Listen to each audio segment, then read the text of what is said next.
Namaskar children, this is Poonam Bagga welcoming you in your maths class. We are studying class 8 maths and today we are going to start a new chapter, chapter 8, comparing quantities. You must have seen that in our daily life we often compare two or more quantities around us. Whenever our teacher gives us a test in the class, we are always interested to compare our own marks with those of our friends.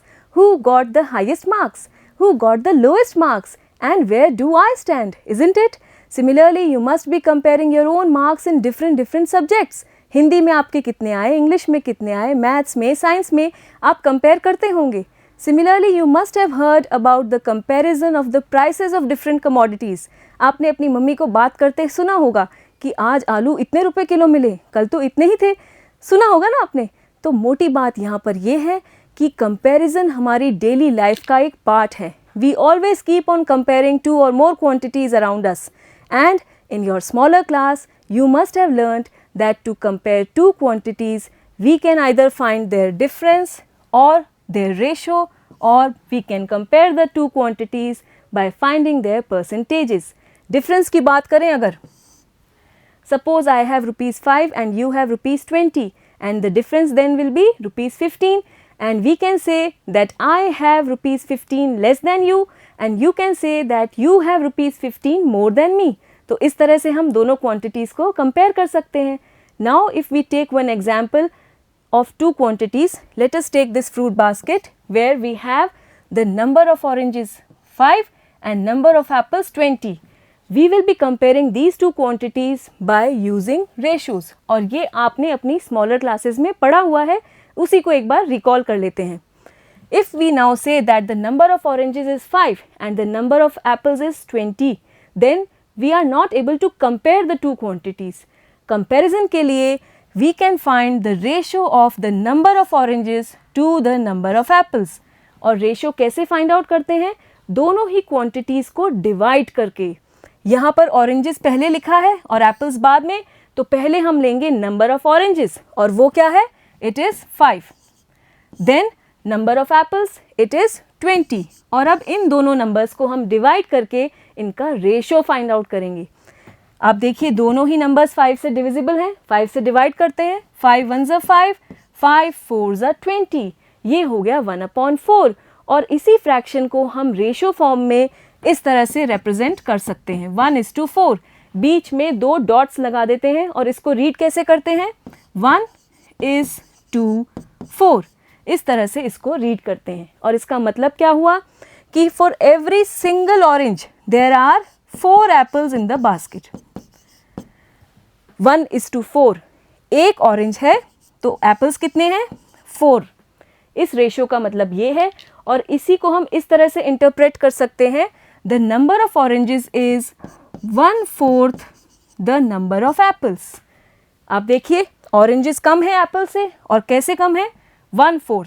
The number of oranges is 1/4 the number of apples. तो इस तरह से हमने ratio find out करके दोनों ही quantities में comparison कर लिया है. Now if we take the number of apples first, the reverse way, then the ratio of the number of apples to the number of oranges ये हो जाएगा 20/5. अब इस बार पहले हमने लिया number of apples जो है 20, वो आ जाएगा न्यूमरेटर में और जिसका नंबर बाद में दिया है oranges वो हम लेंगे डिनोमिनेटर में upon 5. If we divide by 5 it is 4/1 और रेशियो फॉर्म में इसे कैसे लिखेंगे? 4:1. वी रीड इट एज 4:1 और इसका मतलब हो गया कि for every 4 apples in the basket we have 1 single orange. समझ रहे हैं आप? और आप इसी को इस तरह से इंटरप्रेट कर सकते हैं.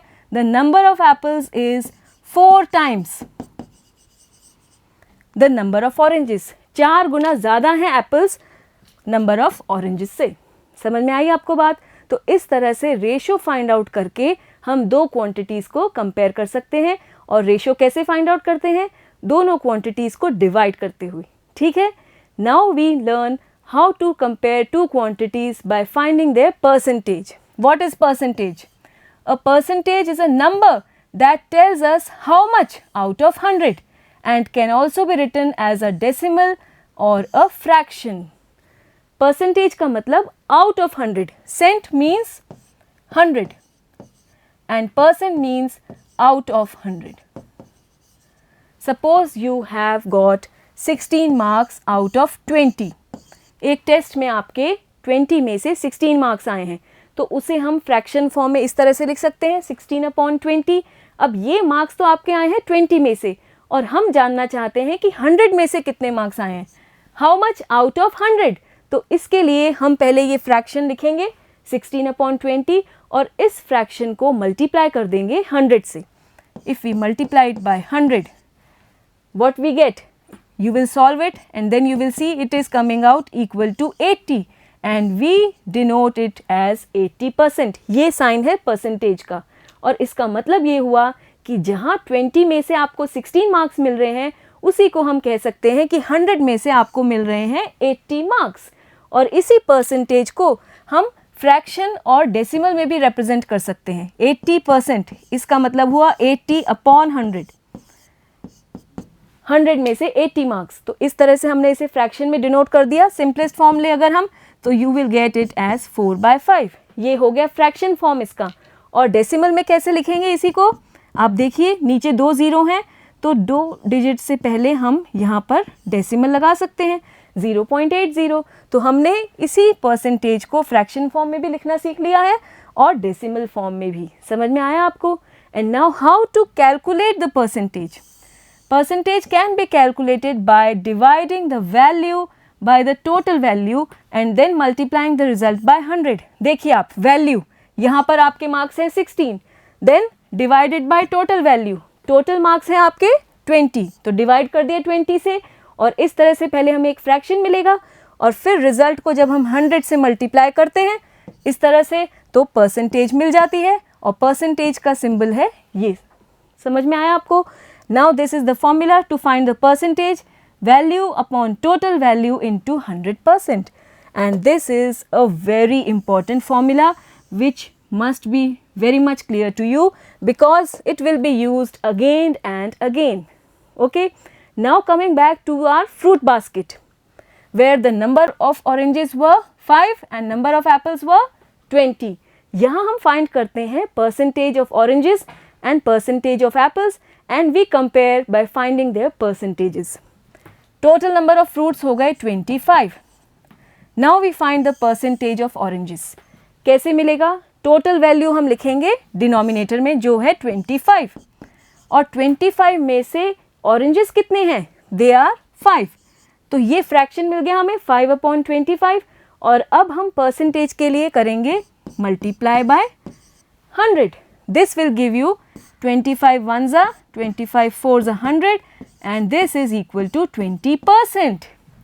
This means जहाँ हमारे पास बास्केट में 25 फ्रूट्स में से 5 ऑरेंजेस हैं, वहीं अगर हम बास्केट में 100 फ्रूट्स मानकर चलें तो 100 फ्रूट्स में से 20 फ्रूट्स जो हैं वो हैं ऑरेंज. बात समझ में आ रही है आपको? Next if we find the percentage of apples, तो एप्पल्स का नंबर है आप देखिए 20. कितने में से? 25 में से. और अब 100 में से कितने हुए? Multiply by 100. If you solve it you will get it as 80%. देखिए आप, 25 into 4 is 100 and 4 into 20 it will be 80%. इसका मतलब ये हुआ कि अगर बास्केट में 100 फ्रूट्स हैं तो उसमें से 20 तो हमारे पास हैं ऑरेंजेस और 80 हैं हमारे पास एप्पल्स. परसेंटेज का मतलब ये हुआ, और इस तरह से हम कंपेयर कर रहे हैं दोनों क्वांटिटीज़ को. There are 20% oranges and 80% apples in the fruit basket. यही परसेंटेज हम एक और अप्रोच से ला सकते हैं. Since the basket contains only apples and oranges, percentage of apples plus percentage of oranges, what will it be? देखिए आप, बास्केट में सिर्फ एप्पल्स और ऑरेंजेस हैं, कोई और फ्रूट तो नहीं है, और हम मानकर चल रहे हैं कि बास्केट में 100 फ्रूट्स हैं, तो ऑब्वियसली इन दोनों का सम ही तो 100 होगा. तो percentage of apples and percentage of oranges it will be equal to 100%. और यहाँ से ये तो हमें पता है 20% हमने पहले ही निकाल ली थी इसकी वैल्यू, और परसेंटेज ऑफ एप्पल्स हम अब यहाँ से भी निकाल सकते हैं. This is equal to 100%, their sum, and from here percentage of apples, this is equal to 100% minus 20%, this is equal to 80%. तो परसेंटेज ऑफ एप्पल्स आप चाहें तो इस तरह से निकाल सकते हैं. अगर हमें एक की परसेंटेज पता है तो दूसरे की परसेंटेज मिल जाएगी 100 में से माइनस करके इस तरह से, या फिर आप इस तरह से भी परसेंटेज फाइंड आउट कर सकते हैं. आई hope it is clear. It will be much better understood as we take example number 1 from your book. It says a picnic is being planned in a school for class 7th. Girls are 60% of the total number of students and are 18 in number. The picnic site is 55 kilometers from the school and the transport company is charging at the rate of rupees 12 per kilometer. The total cost of refreshments will be rupees 4,280. We have to find all these 3 questions. Here we are having 3 questions and we will be taking each one of them one by one. First one is the ratio of the number of girls to the number of boys in the class. ये find out करना है. Question में दिया है कि class 7th picnic के लिए जा रही है स्कूल की तरफ से और number of girls is 18 and their percentage is 60%. Then some information has been given about the picnic site. First we will take only this part and get the answer to the first question. Again if we take only this part, this is the question. Here we have 60% girls which are 18 in number and we have to find the ratio of the number of girls to the number of boys. यहाँ पर देखिए आप, ये 18 girls हैं और 60% है. 60% का मतलब अगर क्लास में 100 स्टूडेंट्स हैं तो गर्ल्स हैं 60. तो ये फिगर तो है आउट ऑफ 100 और ये है actual number of girls. Class में 100 स्टूडेंट्स नहीं हैं, ये तो कंपैरिजन के लिए परसेंटेज दी हुई है. क्लास में टोटल स्टूडेंट्स तो कुछ और होंगे जिनमें से 18 गर्ल्स हैं.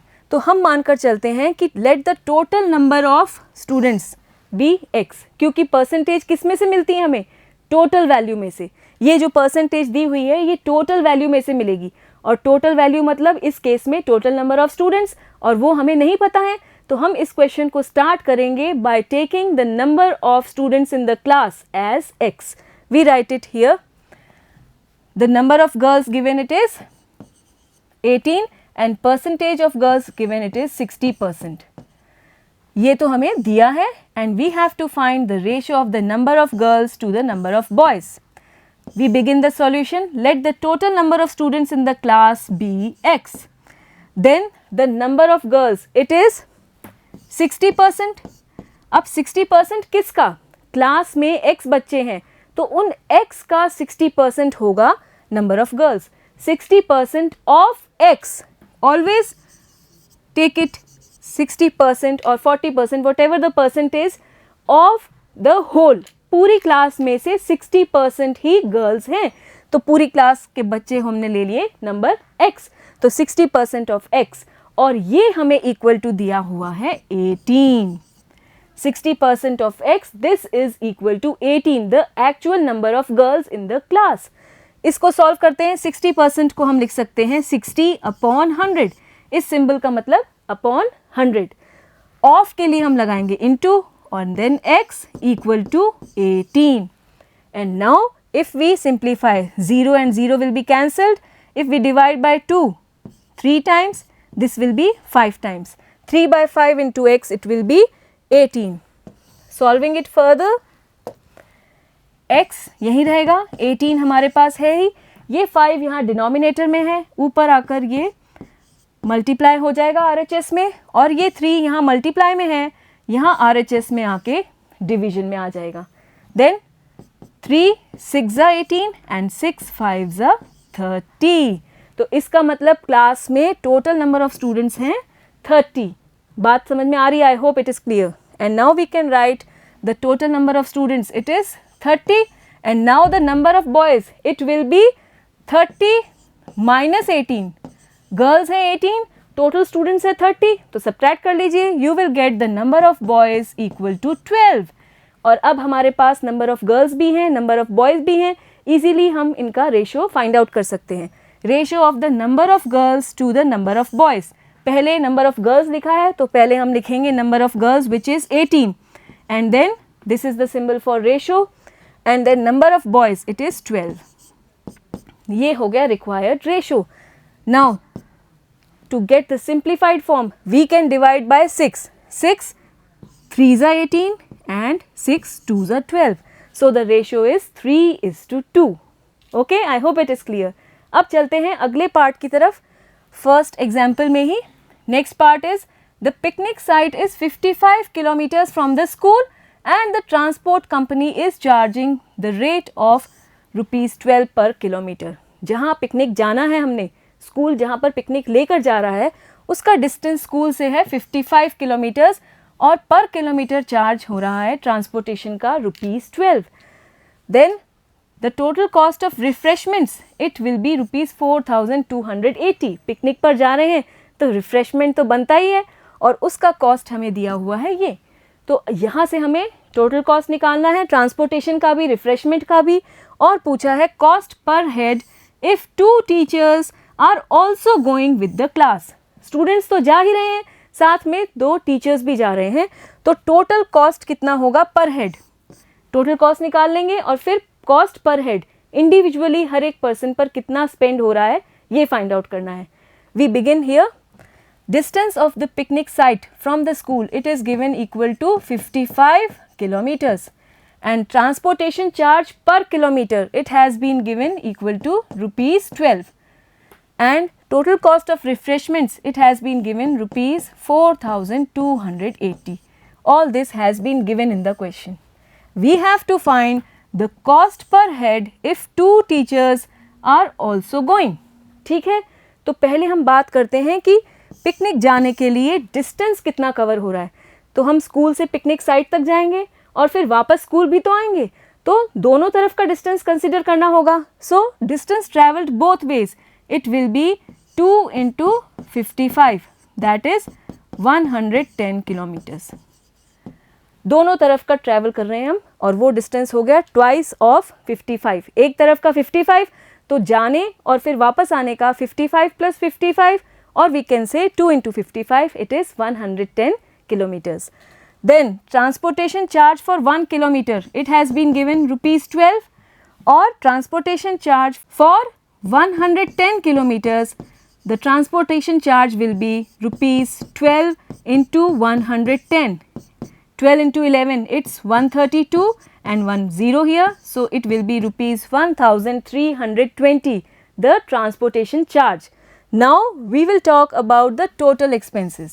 Total expenses include the refreshment charges,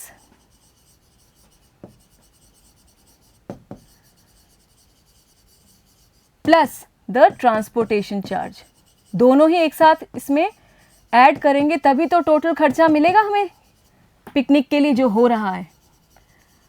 देखिए, refreshment charge it is ₹4,280 and transportation charge अभी हमने निकाला है 1,320. If we add we get the total expenditure. It's 0 here, 8 and 2 10, 1 carried it will be 6 and 5,600. ये हो गया total amount spend on the picnic. Then total number of persons, there are 18 girls, then 12 boys and then 2 teachers are also going. So total number of persons they will be 32. Okay. Now cost per person. यहाँ देखिए इतना amount spend हो रहा है और इतने लोग हैं तो कैसे मिलेगा पर पर्सन, उसके लिए हमें डिवाइड करना होगा. We will divide ₹5,600 by 32. Now both are divisible by 8. Let us divide by 8. 8 7s are 56, 00, 8 4s are. Now we can divide by 4. It will come out equal to rupees. 4 1s are 4, 30. 7s are 28, 20. It will be 5. Rupees 175. ये है cost per person during the picnic. Okay. Next we have one more part in same example number 1. If their first stop is at a place 22 kilometers from the school, what percent of the total distance of 55 kilometers is this? What percent of the distance is left to be covered? देखिए आप, suppose this is the school and this is the picnic site और ये distance हमें दिया हुआ है 55 kilometres. First stop जो ले रहे हैं वो है यहाँ पर 22 किलोमीटर्स के डिस्टेंस पर। This is the first stop और ये पूछ रहे हैं कि ये जो डिस्टेंस है 22 किलोमीटर्स, ये पूरे डिस्टेंस का कितना परसेंट है, कितना पार्ट है, कितना फ्रैक्शन है इस पूरे का। बात समझ में आई? तो ये कैसे निकालेंगे हम? First we write it here, given distance of picnic site from the school, it is 55 kilometers and distance of the place where first stop was made, it is 22 kilometers. इतने डिस्टेंस के बाद पहली बार बस बीच में रुक रही है। We have to find first percentage of this distance of the total distance and we have to find percentage distance left to be covered. ये जो डिस्टेंस अभी बाकी बच गया है ट्रैवल करना, इसका भी हमें परसेंटेज निकालना है और ऑब्वियसली ये दोनों ही एक चीज़ के पार्ट हैं तो दोनों के परसेंटेज का सम होगा 100%। ये आप ध्यान रखिएगा। Now we move towards the solution. Distance of the place where first stop was made, it is 22 kilometres and percentage of this distance of the total distance, देखिए आप, ये है 22 किलोमीटर्स, कितने में से? 55 किलोमीटर्स में से, तो ये फ्रैक्शन बन गया और अब हम इसको मल्टीप्लाई करेंगे 100 से to get the percentage. Divide by 11, 11 2 ज़ा, 11 5 ज़ा, then 5 and here 20, this is equal to 40%। इसका मतलब जब यहाँ स्कूल से पिकनिक साइट जिनके बीच में 55 किलोमीटर्स का डिस्टेंस है और फर्स्ट स्टॉप ले रहे हैं 22 किलोमीटर्स पर, तो ये इस पूरे का कितना परसेंट है? 40%। Getting it? अब हमसे पूछा है ये रिमेनिंग डिस्टेंस जो है ये कितना परसेंटेज है इस टोटल डिस्टेंस का। So distance left to be covered, it's percentage, it will be 100% minus this distance which is 40% and this will be equal to 60% is the distance which is left to be covered after the first stop. I hope this example is clear and with this the concept of ratios and percentages is clear. With this we will move towards exercise 8.1 in our next video. Till then keep going through it and goodbye.